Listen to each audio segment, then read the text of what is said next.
تہجد کی فضیلت اور سردیوں میں اس کی مقبولیت۔ بسم اللہ الرحمن الرحیم۔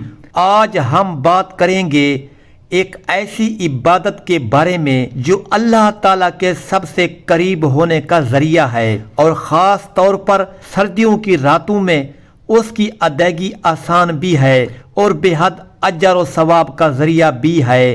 جی ہاں، ہم بات کر رہے ہیں تہجد کی نماز کے بارے میں۔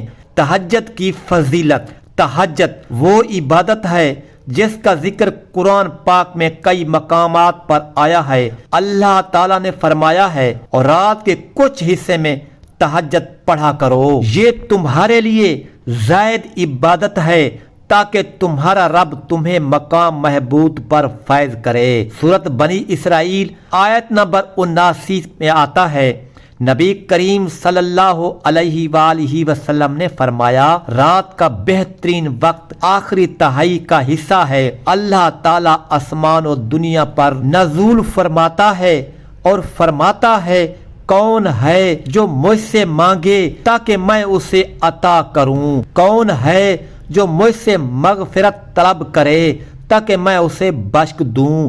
بخاری اور مسلم شریف میں آتا ہے، سردیوں میں تہجد کی آسانی۔ سردیوں کی راتیں لمبی ہوتی ہیں اور یہ تہجد پڑھنے کا بہترین موقع فراہم کرتی ہے۔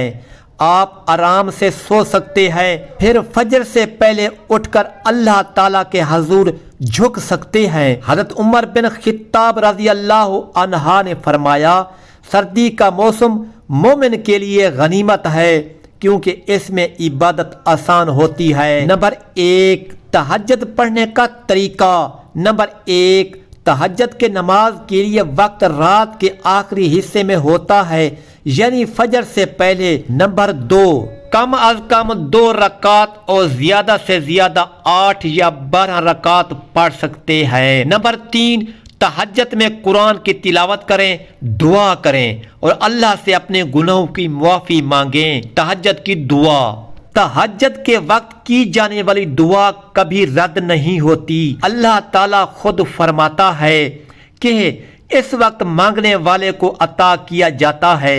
آپ اس وقت اپنے لیے، اپنے گھر والوں کے لیے اور پوری امت کے لیے دعا کریں۔ تہجد کی قبولیت کے لیے نصیحت، خالص نیت سے نماز پڑھیں اور دل سے دعا کریں، سستی کو دور کریں اور اپنی زندگی یاد رکھیں۔ سردیوں کی یہ راتیں آپ کے لیے مغفرت اور جنت کے دروازے کھول سکتی ہے۔ تہجد کی نماز اللہ کے قریب ہونے کا بہترین ذریعہ ہے۔ سردیوں کی یہ لمبی راتیں ہمیں موقع دیتی ہیں کہ ہم اپنی آخرت کو سنوار سکیں۔